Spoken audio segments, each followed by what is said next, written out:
Bismillahirrahmanirrahim. Assalamualaikum warahmatullahi wabarakatuh.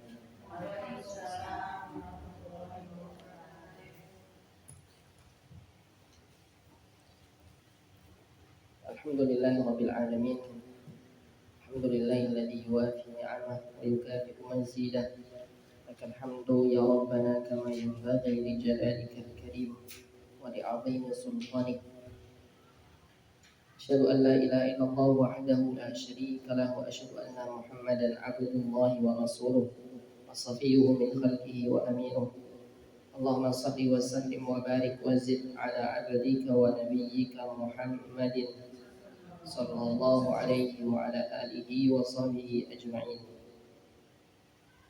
Allahumma inna nas'aluka bi asma'ikal husna wa bi sifatikal ula wa bismikal a'zam alladhi idza du'ita bihi ajabta wa idza su'ilta bihi a'taita an taghfira dhunubana wa tastura uyubana wa tukaffira 'anna sayyi'atina wa tawaffana ma'al abrar. Allahumma ighfir lana wa liwalidina wa li masyayikhina wa liman 'allamana wa liman ta'allama 'ala aydina. Allahumma amin.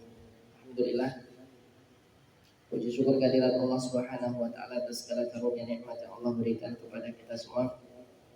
Pada sore hari ini kembali Allah mudahkan bagi kita semua untuk sama-sama hadir dalam majelis ilmu. Semoga Allah senantiasa berikan taufik dan hidayahnya kepada kita semua. Amin ya rabbal alamin. Salawat serta salam semoga senantiasa terlimpahkan kepada Nabi kita Nabi Muhammad sallallahu alaihi wasallam, pada seluruh keluarga, sahabat dan seluruh pengikutnya hingga akhir zaman. Ibu-ibu yang dirahmati Allah, gimana kabarnya? Sehat? Alhamdulillah. Alhamdulillah. Pada sore hari ini insya Allah kita akan melanjutkan apa yang pernah kita bahas pada pertemuan yang lalu. Masih berkenaan dengan tafsir Al-Quran. Pada pertemuan yang lalu kita sudah membahas surat apa Bu? An-Nas dan surat Al-Falaq ya. Maka pada surat berikutnya insyaallah pada hari ini kita akan bahas, yaitu surat apa berarti istilahnya? Al-Ikhlas. Urutan ketiga dari akhir dari mushaf kita, yaitu suratul Ikhlas menempati urutan yang ke 100 berapa? 112 dari 114 surat dalam Al-Quran. Ibu yang dirahmati dan diberkahi Allah Subhanahu wa taala,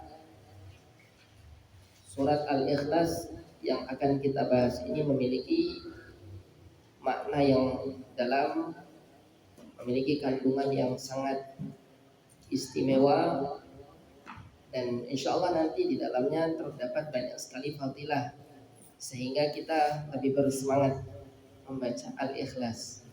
Semangat ya insya Allah ya. Tanpa disuruh insya Allah sudah semangat. Tanpa disuruh kita sudah biasa membaca surat Al-Ikhlas. Oke. Biar tambah semangat, kita akan bahas dan kita akan kupas satu persatu fadilah dari surat Al-Ikhlas ini, sehingga ketika kita membaca surat Al-Ikhlas ini didasari ilmu yang dengan ilmu tersebut menjadikan kita meraup banyak sekali keutamaan. Oke.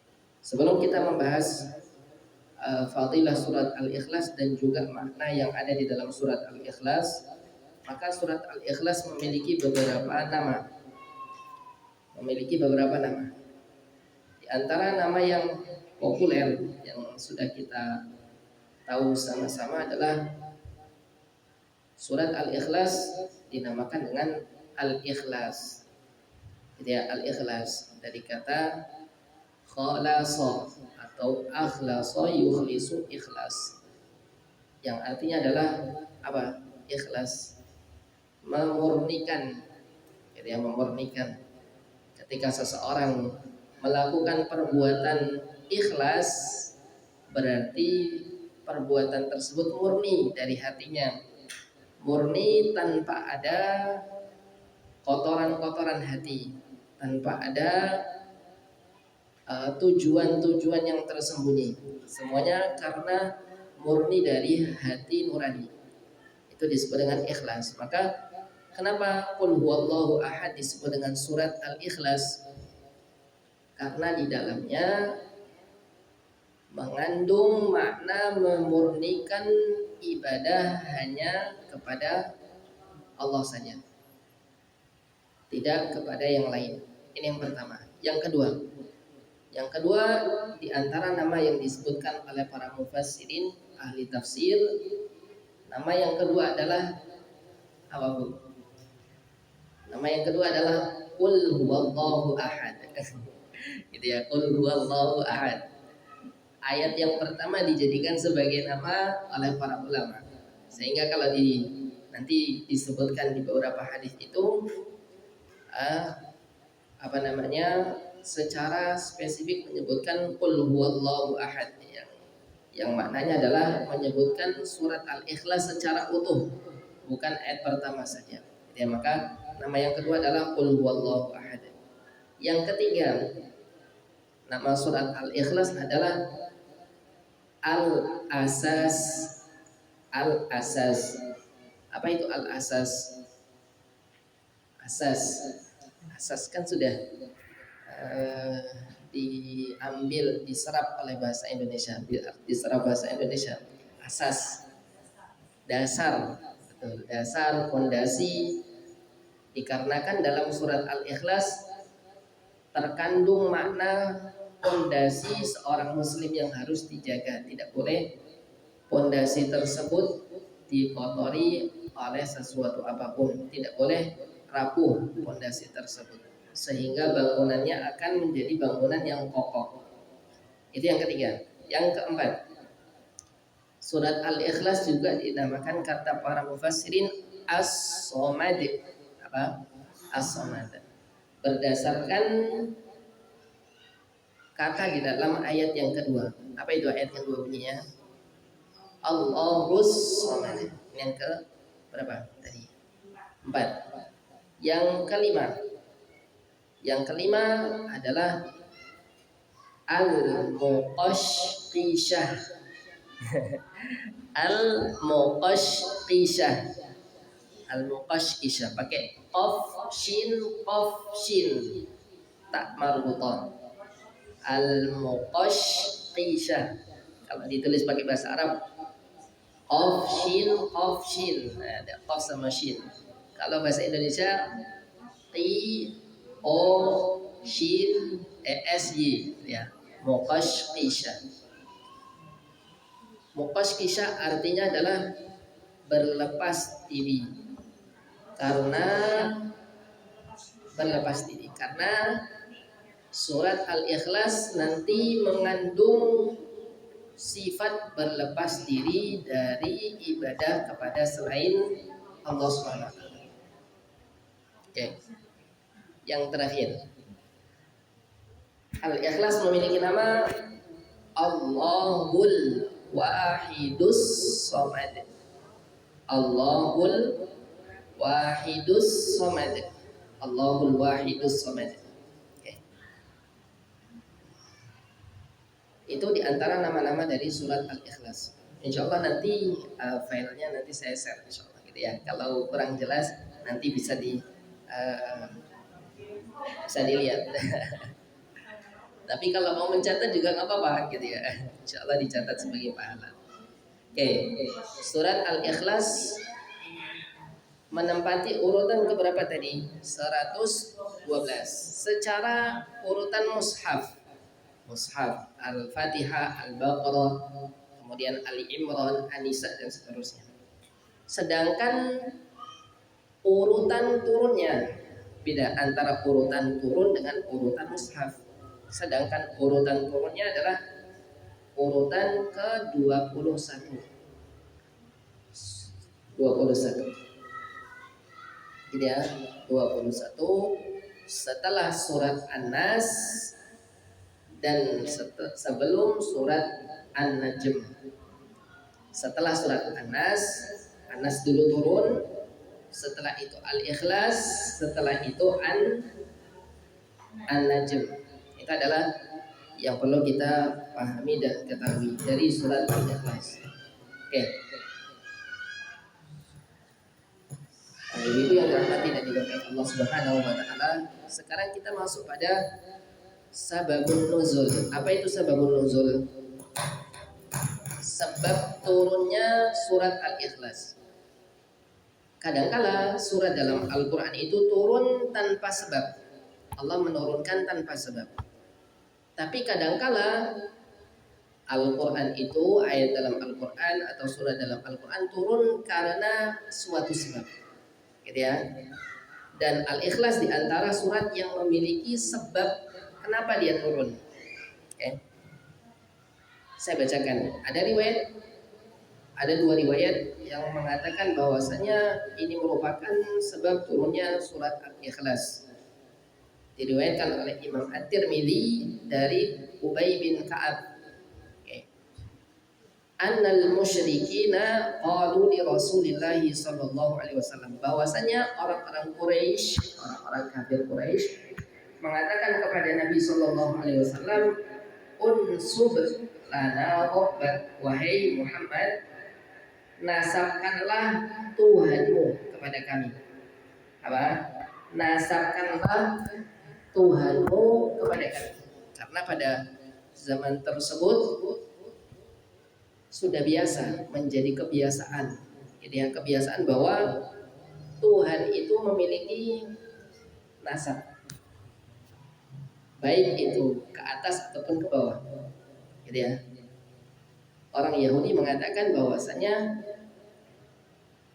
Uzair anaknya Allah SWT. Orang Nasrani mengatakan bahwasanya Isa adalah anaknya Allah SWT. Orang musyrik mengatakan bahwasanya, orang Quraisy mengatakan bahwasanya apa? Malaikat itu adalah anak perempuannya Allah SWT. Gitu ya. Maka mereka mengatakan kepada Nabi kita SAW, kan biasanya kita ada nasabnya. Nah, sekarang sebutkan nasabmu, sebutkan nasab Tuhanmu wahai Muhammad. Maka Allah menurunkan surat Qul huwallahu ahad. Gitu ya. Sehingga dalam surat Al-Ikhlas ini menjelaskan apa yang ditanyakan oleh orang-orang Quraisy. Orang-orang Quraisy bertanya, nasabkanlah Tuhanmu, maka Allah menurunkan surat Qul huwallahu ahad, Allahus samad, lam yalid wa lam yulad wa lam yakul lahu kufuwan ahad. Okay. Di riwayat yang lain, orang Yahudi mengatakan sif lana rabbak, sifatilah Tuhanmu. Di riwayat yang lain apa? Orang Yahudi mengatakan sifatilah Tuhanmu wahai Muhammad. Gitu ya.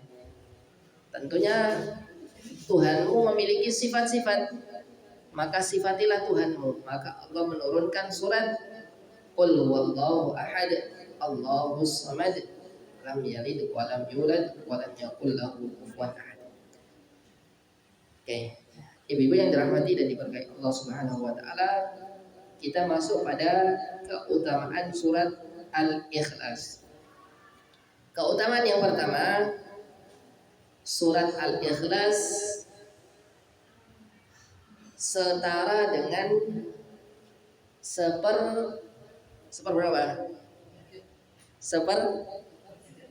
sepertiga Al-Quran, gitu ya, sepertiga Al-Quran. Sepertiga Al-Quran. Di dalam riwayat Imam Bukhari, Abu Sa'id mengatakan bahwasanya rajulan, ada seorang laki-laki, sami'a rajulan yaqra'u qul huwallahu ahad yuraddiduha. Kata Abu Sa'id, salah seorang sahabat, dahulu ada seorang laki-laki yang mendengarkan bacaan qul huwallahu ahad dari bacaan orang lain. Jadi ada seorang laki-laki mendengarkan bacaan qul huwallahu ahad dari orang lain. Kemudian falamma asbaha, maka ketika pagi hari orang yang tadi dengar datang kepada Nabi Shallallahu Alaihi Wasallam. Fadzakara dzalika lahu, kemudian ngasih tahu kepada Nabi, ya Rasulullah, tadi malam ada yang baca qul huwallahu ahad, gitu ya. Wa ka'anna rajul yataqalluha, seakan-akan orang tersebut itu merendahkan orang yang tadi baca qul huwallahu. Kalau kita ada yang baca ngimami kemudian qul huwallahu ahad, gitu ya, atau bacanya qul huwallahu terus, gitu ya. Nah, maka seakan-akan orang tersebut mengatakan kepada Nabi, ini kok bacanya qul huwallahu terus, gitu ya. Kemudian Nabi mengatakan, faqala Rasulullah sallallahu alaihi wasallam, walladzi nafsi biyadihi innaha la ta'dilu thulutsal Qur'an. Demi zat yang jiwaku berada di tangan Allah Subhanahu wa taala, jangan bilang seperti itu. Karena sesungguhnya qul huwallahu ahad itu setara sepertiga Al-Qur'an. Di dalam riwayat yang lain Nabi mengatakan kepada para sahabat, ayajizu ahaduhum, apakah salah seorang di antara kalian itu merasa lemah an yaqra'a fi lailatin thulutsal Qur'an, dalam semalam membaca sepertiga Al-Qur'an. Apakah di antara kalian itu merasa lemah dalam satu malam membaca sepertiga Al-Qur'an? Maka sebagian sahabat mengatakan, ayyuna yutiqu dzalika ya Rasulullah, siapa di antara kita yang bisa baca sepertiga Al-Qur'an dalam semalam, gitu ya. Maka Nabi mengatakan, Nabi SAW bersabda, faqala Allahul wahidus samad thuluthul Qur'an. Surat Allahul wahidus samad, nah tadi kita sebutkan namanya adalah Allahul wahidus samad, adalah sepertiga Al-Quran, seperti Al-Quran, yang menunjukkan bahwa surat Al-Ikhlas itu setara sepertiga Al-Quran. Pertanyaannya, maksud sepertiga Al-Quran itu sepertiga pahalanya atau sepertiga apanya? Apa Pak? Apa Bu kira-kira? Sepertiga kalau kita baca qul huwallahu ahad, gitu ya, qul huwallahu ahad, kemudian kita mendapatkan pahala 10 juz, karena 10 juz kan berarti sepertiganya, ataukah maknanya yang lain? Kira-kira apa, Bu? Sepertiganya maksudnya apa di sini? Gitu ya, sepertiga ini di sini kata para ulama, maksud dari sepertiga Al-Quran adalah ada dua pendapat. Pendapat yang pertama mengatakan maksud sepertiga itu adalah kandungannya. Apa Bu? Kandungannya. Jadi kalau kita baca qul huwallahu ahad, itu kandungannya kita sudah baca sepertiganya. Karena Al-Quran terbagi menjadi 3 bagian secara umum. 1, berkenaan dengan tauhid, mengesahkan Allah, itu ayat-ayat dalam Al-Quran menempati sepertiga yang pertama. Sepertiga yang kedua membahas apa? Wassalam. Membahas apa yang kedua? Sepertiga kedua. Kan ada tadi sepertiga. Yang pertama membahas tauhid, mengesahkan Allah. Yang kedua ahkam, hukum-hukum. Ada hukum puasa, hukum sholat, hukum apa lagi? Haji dan seterusnya. Gitu ya, disebutkan di situ di dalam Al-Quran bersifat hukum ada sepertiga. Yang terakhir sepertiga ketiga, Bang. Sepertiga yang ketiga, Bang. Bukan perintah. Ada yang lain? Kisah, betul. Sepertiga yang ketiga adalah kisah. Jadi sepertiga pertama adalah mengesahkan Allah, berbicara terkait dengan mengesahkan Allah. Sepertiga kedua berbicara terkait dengan hukum-hukum. Sepertiga yang ketiga berbicara terkait dengan kisah-kisah. Maka kita dapati ada kisah Nabi Yunus, ada kisah Nabi Adam, ada kisah Nabi siapa lagi? Nabi Musa, paling panjang Nabi Musa dan seterusnya. Gitu ya. Ini pendapat pertama. Pendapat yang kedua mengatakan sepertiga. Maksud dari sepertiga yang Nabi sabdakan adalah sepertiga secara pahala. Itu yang secara pahala. Kalau kita baca Qul huwallahu ahad, Allahus samad, lam yalid wa lam yulad wa lam yakul lahu kufuwan ahad. Dapat 10 juz pahala. Gitu ya. Itu pendapat ulama yang kedua. Maka dari situ ya kita berharap pendapat yang kedua adalah pendapat yang terbaik, pendapat yang betul-betul benar, gitu ya. Sehingga ketika kita baca Al-Ikhlas, pahala kita mengucur deras, gitu ya. Surat Al-Ikhlas. Tambah semangat insya Allah ya membaca surat Al-Ikhlas. Yang kedua, fadilah yang kedua.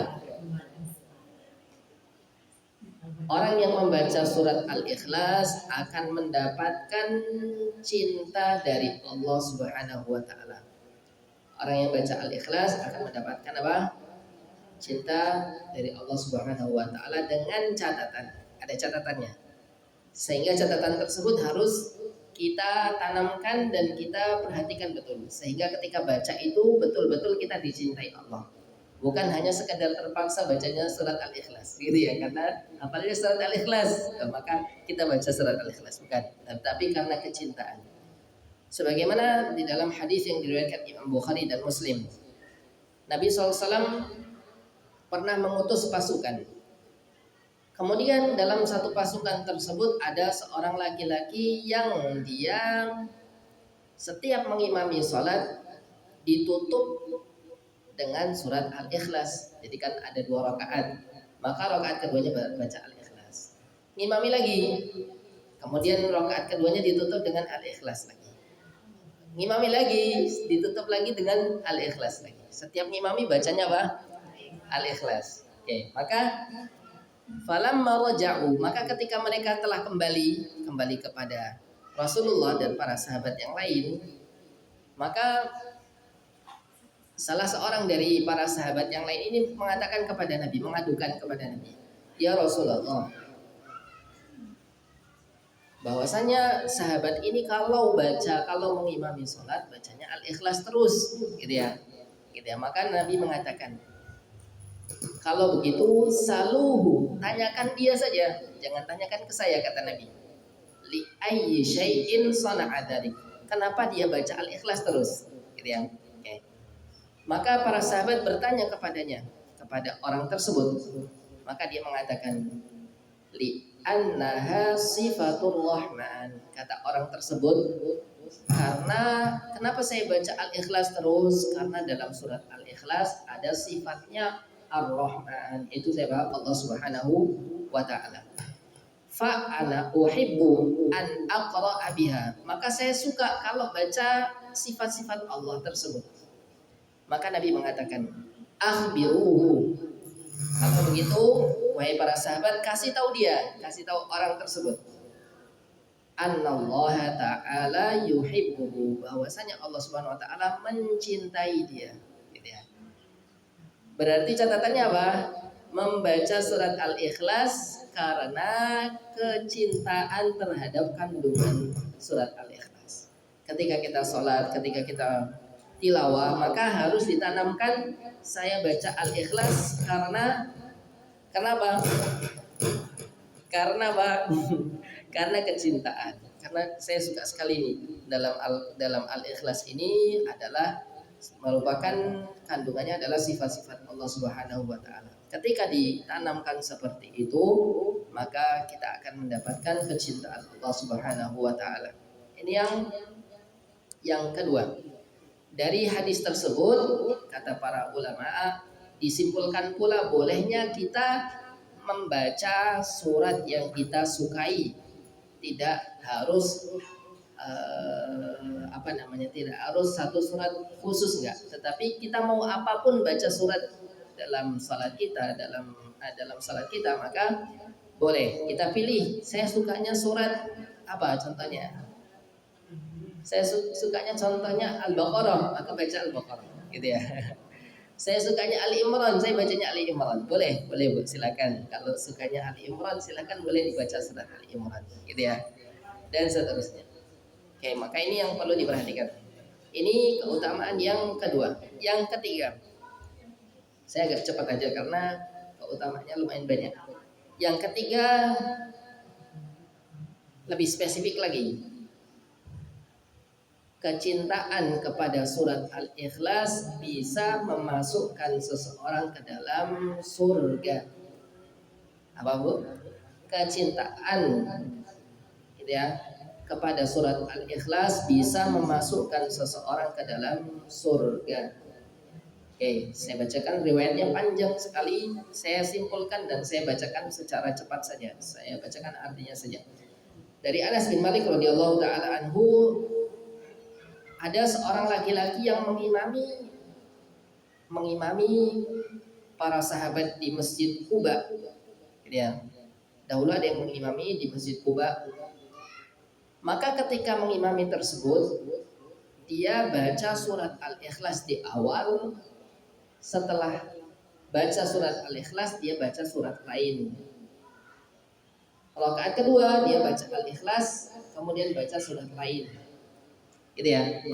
Di salat yang lain sama, baca Al-Ikhlas kemudian baca surat lain. Di salat lain, di rakaat berikutnya baca surat Al-Ikhlas kemudian baca surat lain. Terus gitu. Maka dikomplain sama jamaahnya, gitu ya. Jamaahnya komplain.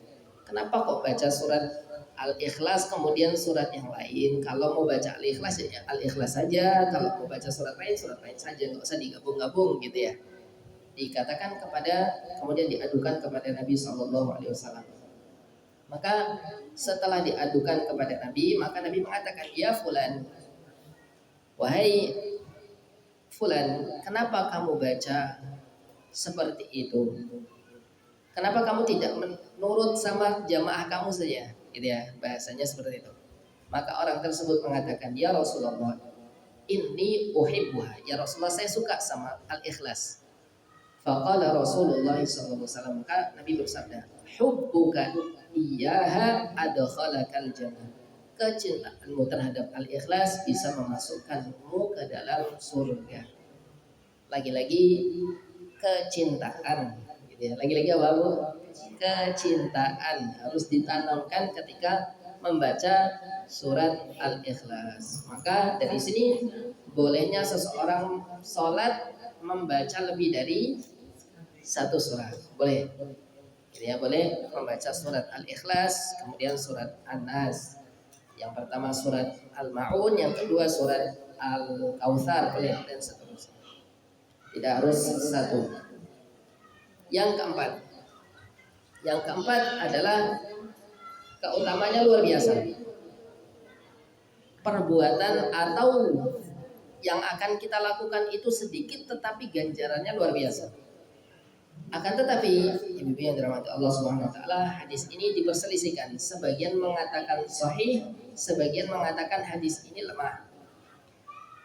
Yang mengatakan sahih maka beruntung. Orang yang mengatakan sahih maka dipegang erat-erat. Kenapa? Karena pahalanya luar biasa. Nabi SAW pernah bersabda, man qara'a, barang siapa membaca qul huwallahu ahad asyru marrat, 10 kali. Berapa kali? 10 kali. Banallahu lahu qasran fil jannah, Allah akan membangunkan istana di surga. Ya, diriwayatkan Imam Ahmad atau Tabrani dan disahihkan oleh para ulama. Sebagian mengatakan hadis ini hadis yang sahih. Sehingga kalau kita baca surat Al-Ikhlas 10 kali saja, gitu ya, maka akan dibangunkan apa? Istana di surga. Okay. Ringan sekali tetapi pahalanya besar sekali. Ini yang keempat, yang kelima. Surat ini merupakan surat yang senantiasa dibaca Nabi dalam segala kondisi. Dan kita diperintahkan untuk sering-sering membaca surat Al-Ikhlas. Kapan saja membaca Al-Ikhlas? Satu, kapan saja Bu? Kita biasa baca surat Al-Ikhlas kapan saja? Dari pagi dulu. Sebelumnya, ya salat witir. Kita dianjurkan membaca surat Al-Ikhlas. Jadi ya, salah satunya adalah Al-Ikhlas. Yang kedua, sebelum itu, Qobliyah subuh. Di dalam Qobliyah subuh itu ada 2 paket bisa kita pakai ketika salat Qobliyah subuh. Yang pertama apa? Al-Kafirun dan Al-Ikhlas. Yang kedua, satu ayat dalam surat satu surat dalam surat Al-Baqarah dan satu ayat dalam surat Al-Baqarah dan satu ayat dalam surat Ali Imran. Itu 2 paket bisa kita pakai. Nah, boleh pakai yang pertama, boleh yang pakai yang kedua. Gitu ya. Yang pertama apa tadi? Al-Kafirun dan Al-Ikhlas. Yang gampang aja gitu ya. Tetapi kalau kita ingin mendawamkan dua-duanya itu jauh lebih bagus gitu ya. Kadang pakai yang pertama, kadang pakai yang kedua. Saya lupa ayatnya, ayat berapa gitu ya. Ini yang perlu diperhatikan. Maka yang kedua adalah membaca ketika Qobliyah subuh. Yang ketiga, ketika zikir pagi maka dianjurkan membaca Al-Ikhlas. Yang keempat, ketika zikir sore juga sama. Yang kelima, setelah sunnah setelah sholat maghrib itu dianjurkan membaca Al-Kafirun dan Al-Ikhlas juga sama. Yang terakhir, ketika sedang hendak tidur maka dianjurkan membaca Al-Ikhlas. Maka Al-Ikhlas di antara surat yang sering terbaca oleh Nabi dan kita diperintahkan untuk sering-sering baca surat Al-Ikhlas. Kenapa? Apa faedahnya kita sering-sering baca Al-Ikhlas? Apa faedahnya? Supaya apa? Supaya mengesahkan Allah, mentauhidkan Allah itu terus terbaharui. Gitu ya. Setiap hari terbaharui terus ya. Langsung dicas terus, betul. Dicas terus keimanan kita. Itu yang perlu diperhatikan. Oke. Ibu-ibu yang dirahmati dan diberkahi Allah Subhanahu wa taala, yang keenam, yang terakhir, fadilah yang terakhir dari surat Al-Ikhlas sebelum kita masuk pada surat Al-Ikhlas. Yang terakhir, Al-Ikhlas merupakan wasilah dikabulkannya doa kita. Apa Bu? Wasilah atau perantara doa kita bisa terkabul membaca surat apa? Al-Ikhlas. Sebagaimana diriwayatkan Imam At-Tirmidzi dengan hadis yang disahihkan oleh Imam At-Tirmidzi, beliau mengatakan Nabi SAW bersabda, atau seorang an Abdullah bin Buraidah an Abi qal, dari Abdullah bin Buraidah dari ayahnya dia berkata, sami'an Nabi sallallahu alaihi wasallam rajulan yad'u. Suatu kali Nabi pernah mendengar seseorang sedang berdoa, Nabi mendengar. Wa yaqulu, dalam doa tersebut dia mengatakan, Allahumma inni as'aluka bi anni ashhadu annaka Allahul ladzi la ilaha illa anta al-ahadus samad lam yalid wa lam yulad wa lam yakul lahu kufuwan ahad. Okay. Nabi mendengar orang tersebut berdoa dengan doa seperti itu. Maka Nabi mengatakan, walladzi nafsi biyadi, demi jiwaku yang berada di tangan Allah Subhanahu wa taala. Nabi bersumpah, laqad sa'alallaha bismihil a'zam. Sungguh dia telah meminta kepada Allah dengan nama yang sangat agung. Alladzi idza du'iya bihi ajaba wa idza su'ila bihi a'ta. Yang mana dengan nama tersebut ketika dia berdoa akan diijabahi dan ketika meminta akan diberikan. Artinya ketika kita berdoa dengan doa yang sama, doa al-ikhlas tersebut, maka doa kita bisa dikabulkan oleh Allah Subhanahu wa taala. Ini 6 fadilah atau 6 keutamaan dari surat Al-Ikhlas. Paham Ibu? Ada yang ditanyakan sampai sini? Saya izin minum dulu.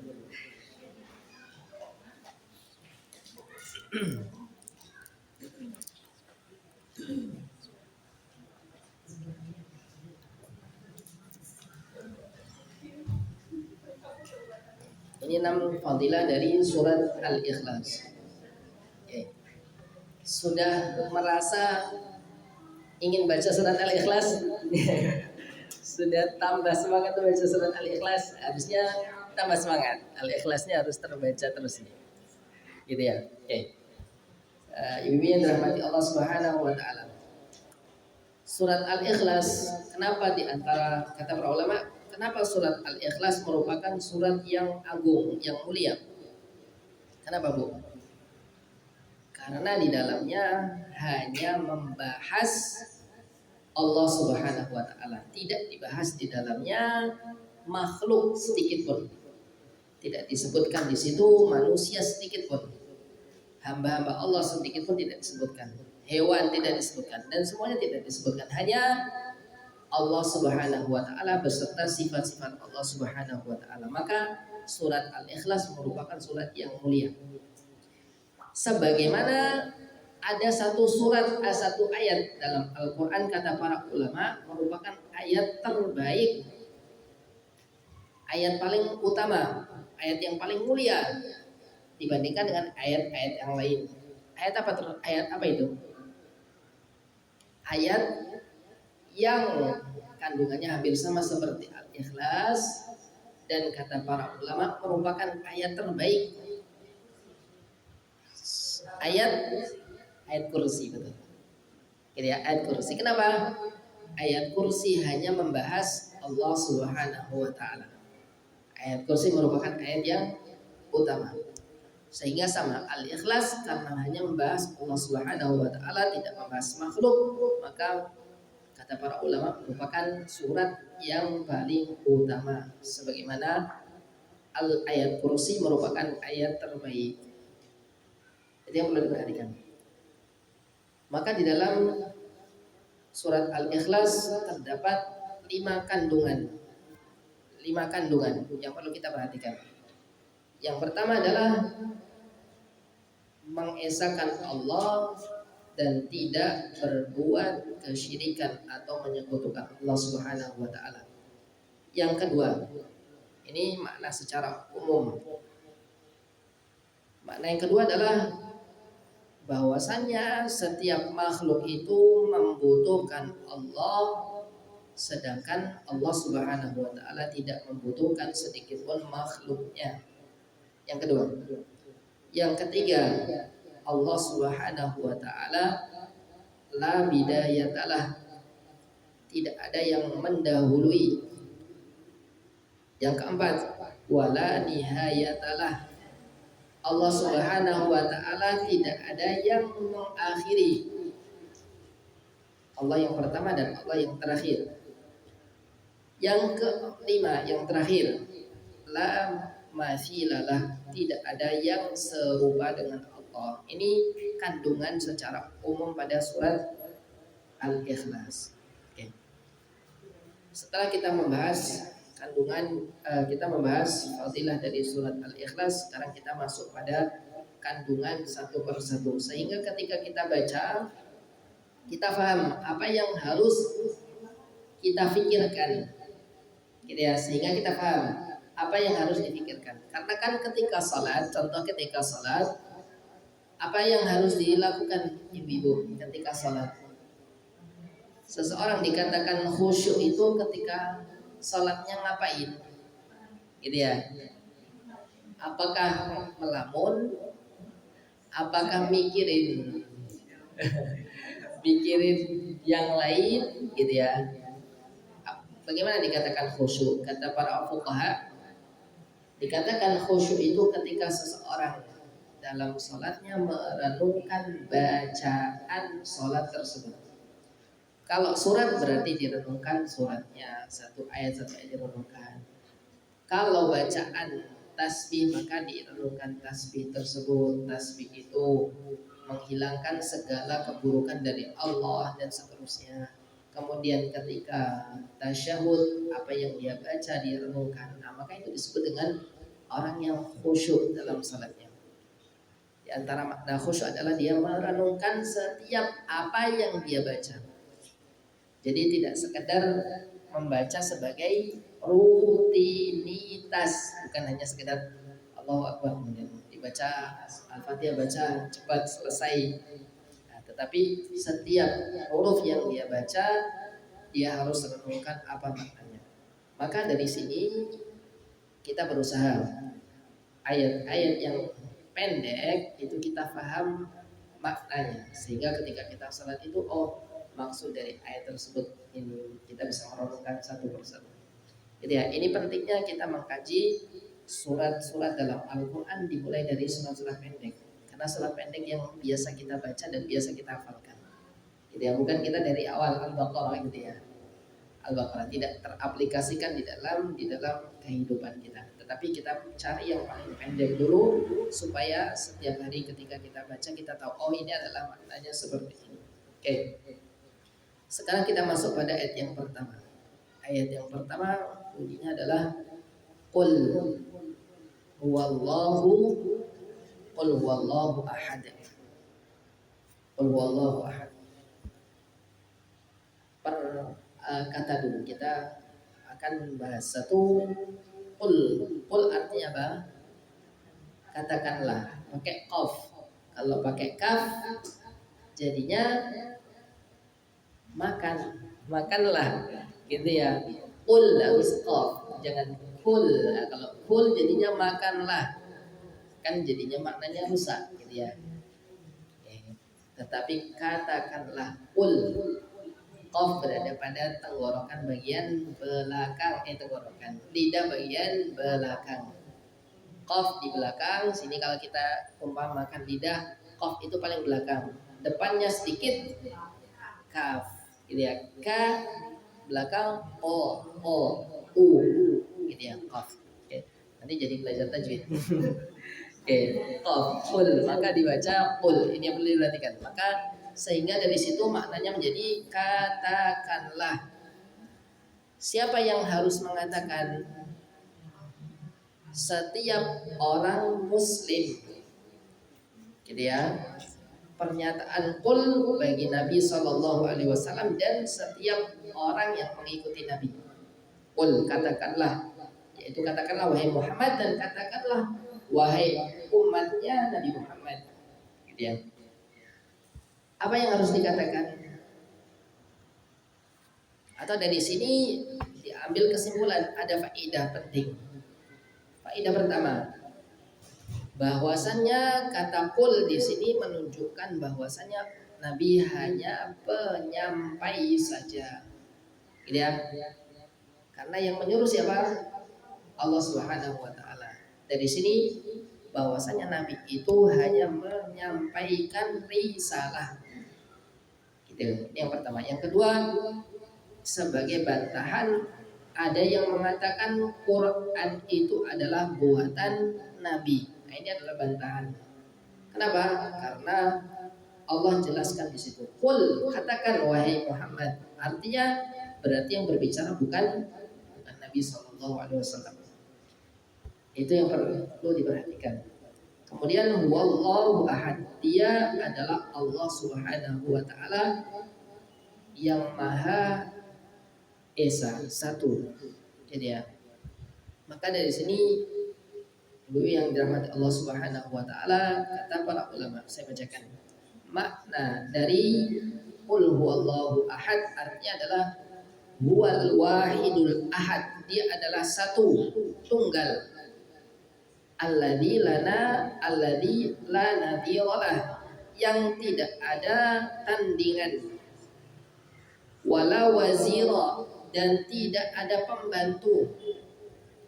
Wala nadida, tidak ada lawan.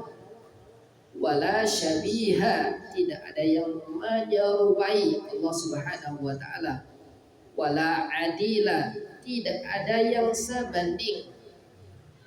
Gitu ya. Wala yutlaqu hadzal lafdhu ala ahadin fil isbati illa Allah. Maka lafaz Allah itu tidak boleh disandarkan kepada selain Allah. Begitu juga lafaz al-ahad yang satu-satunya itu nggak boleh disandarkan kepada selain Allah Subhanahu wa taala. Kenapa? Li'annahul kamilu fi jami'i sifatihi wa af'alihi. Karena sifat satu-satunya itu hanya milik Allah Subhanahu wa taala yang sempurna pada seluruh sifat dan perbuatan Allah Subhanahu wa taala. Ini yang pertama pada qul huwallahu ahad. Dari sini faedah yang selanjutnya adalah pada ayat yang pertama menunjukkan ibadah hanya boleh kepada Allah Subhanahu wa taala.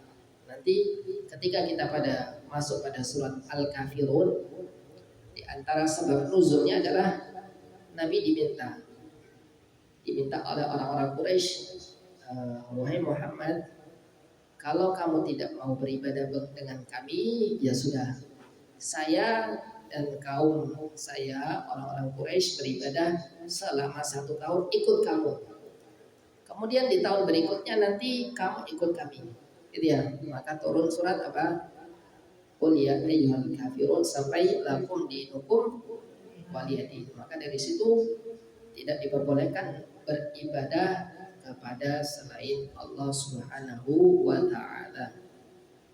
Karena pada lafaz kata Allah maknanya adalah al-ma'lum, al-ma'bud, yang hanya disembah dengan hak yaitu Allah Subhanahu wa taala.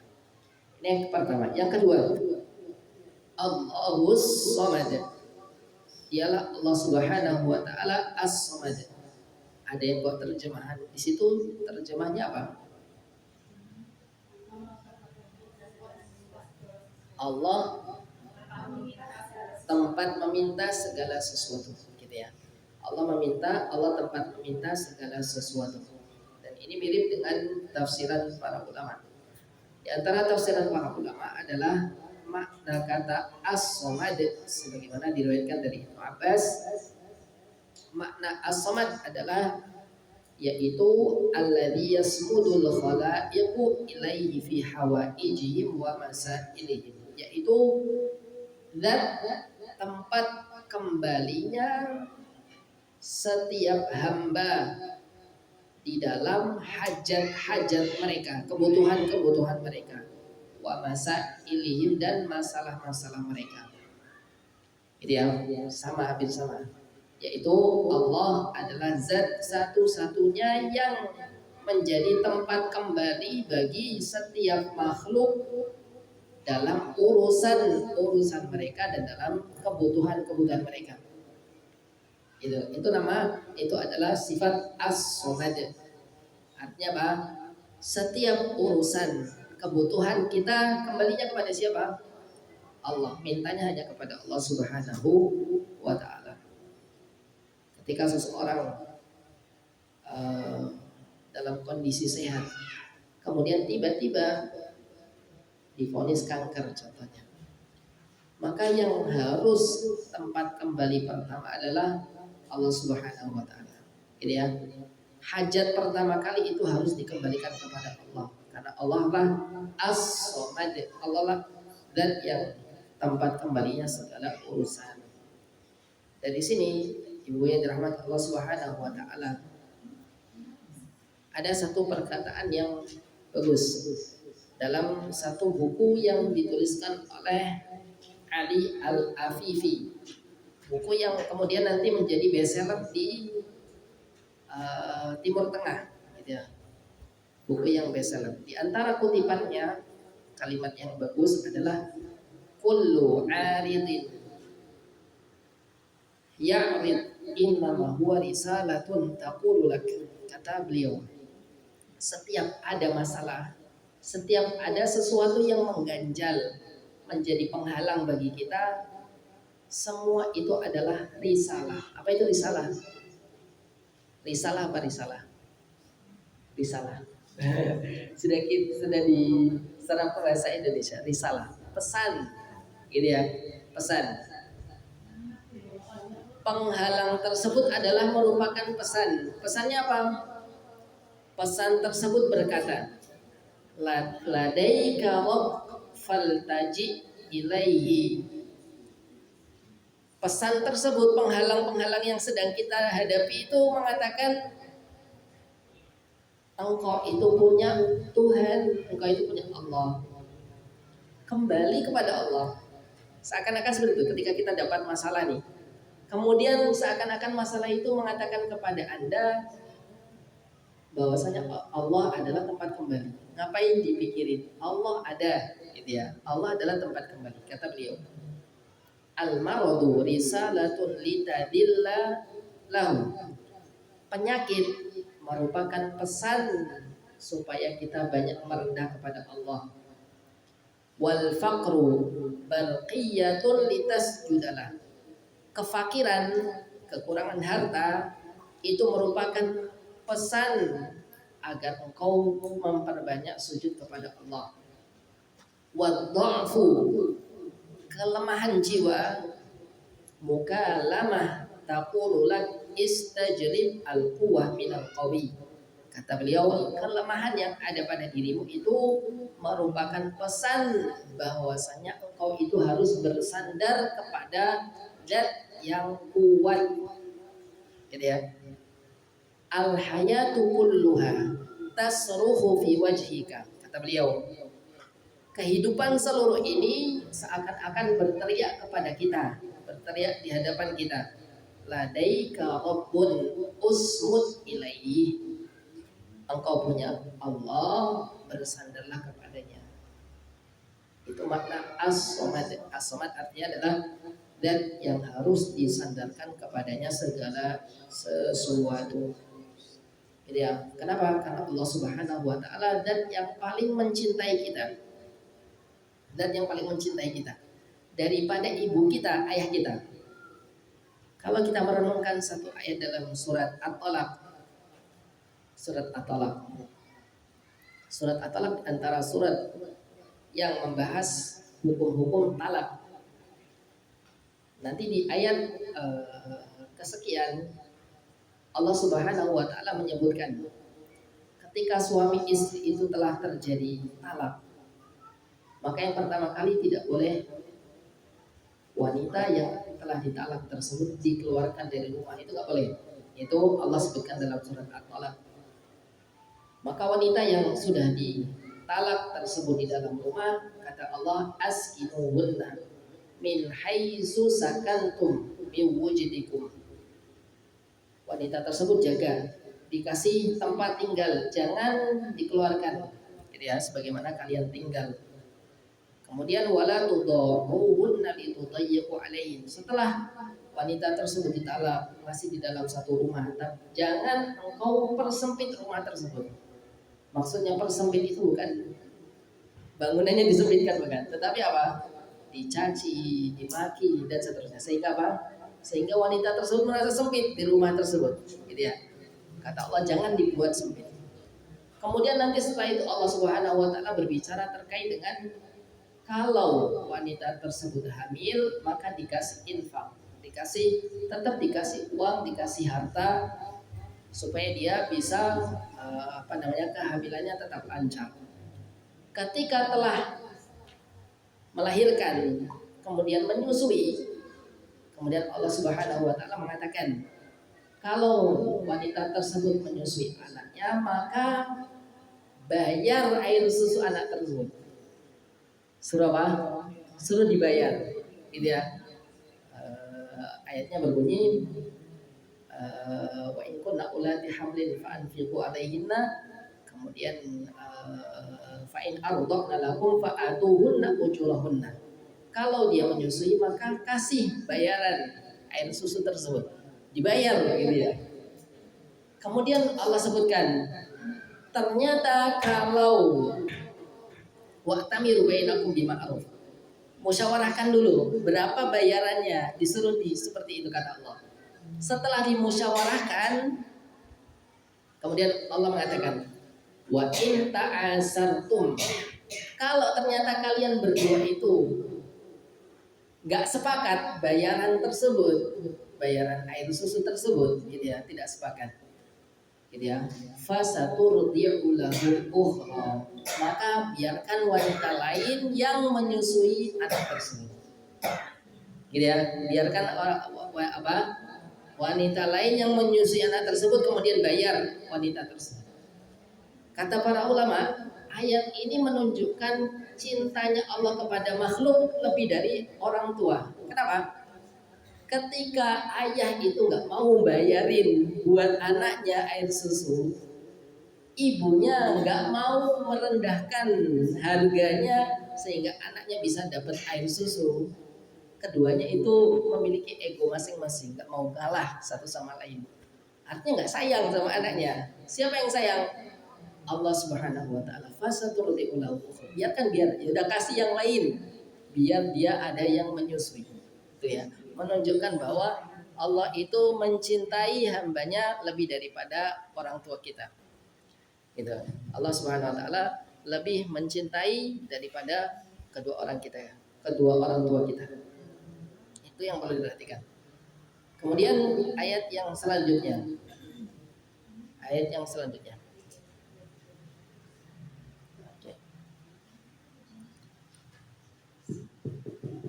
Ayat yang selanjutnya adalah apa tadi?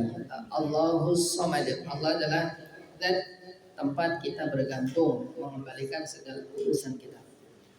Kemudian lam yalid wa lam yulad. Lam yalid wa lam yulad. Apa arti tadi lam yalid wa lam yulad? Apa artinya, Bu? Allah tidak melahirkan dan tidak dilahirkan. Lihat.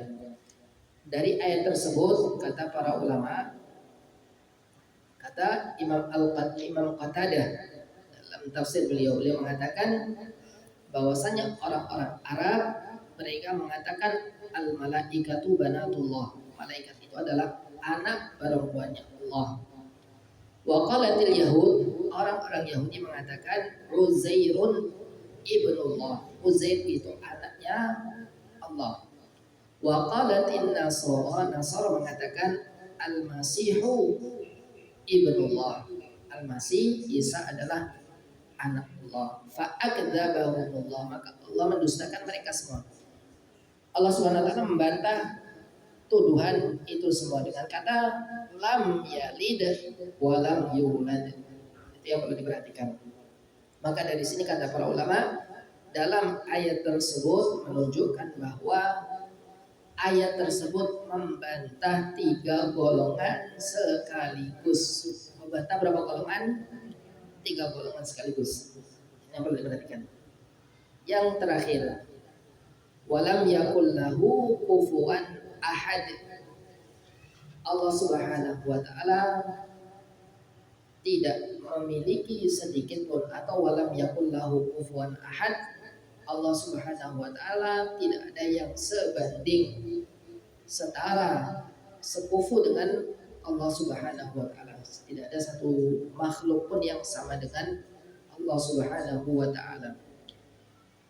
Lam yakun lahu ahadun musawiyan fi jami'i sifatihi, tidak ada satu orang pun yang sama di dalam sifat Allah.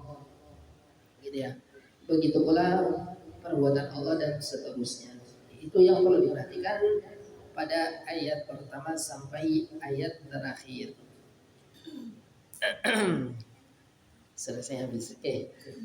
Sampai sini ada yang ingin ditanyakan, silakan sambil saya minum dulu, ambil nafas dulu. Silakan kalau ada yang ingin didiskusikan.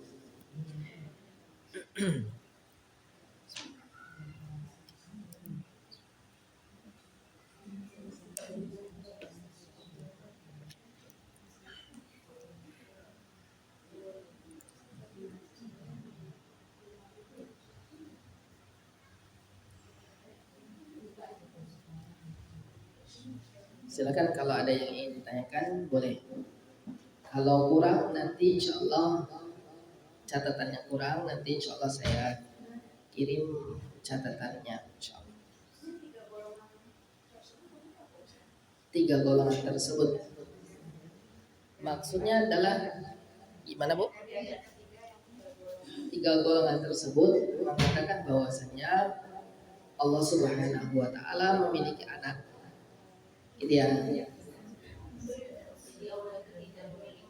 Nah, itu kan sebagai bantahan, betul. Sebagai bantahan terhadap pernyataan orang-orang Quraisy mengatakan malaikat itu adalah anak perempuannya Allah. Yahudi mengatakan Uzair merupakan anak Allah. Isa merupakan anak Allah. Maka dibantah dalam satu ayat, lam yalid walam yulad. Di dalam yalid. Gitu ya. Itu bantahan bagi tiga golongan sekaligus. Allah taala alam. Ada lagi? Ada yang ingin ditanyakan lagi?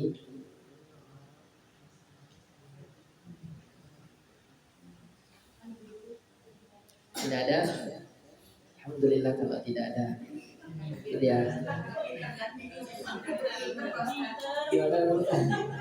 Bingung bertanya apa gitu ya. Yang mau ditanyakan apa ya gitu. Oke. Silakan kalau ada yang ingin ditanyakan lagi. Ayat pertama berbicara terkait dengan mengesahkan Allah dalam ibadah.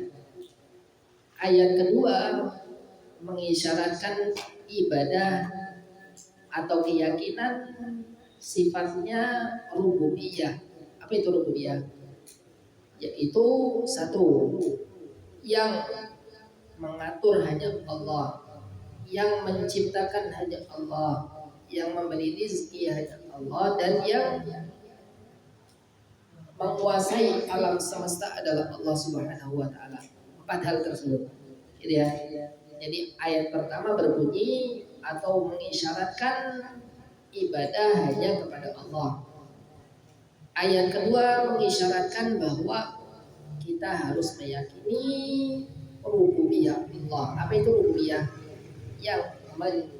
Yang menciptakan hanya Allah, yang memberi rezeki hanya Allah, yang mengatur hanya Allah, dan yang menguasai segala alam semesta hanya Allah Subhanahu wa taala.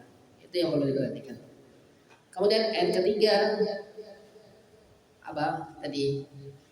Isyarat bahwa Allah Subhanahu wa taala tidak memiliki anak dan tidak dilahirkan. Yang keempat, empat betul ya? Ya betul.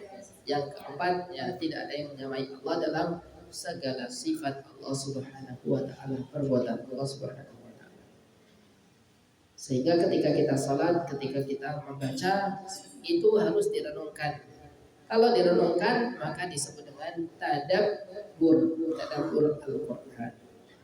Itu mungkin kalau tidak ada yang ditanyakan, saya cukupkan. Subhanakallahumma wa bihamdik asyhadu an la ilaha illa anta astaghfiruka wa atubu ilaik. Assalamualaikum warahmatullahi wabarakatuh.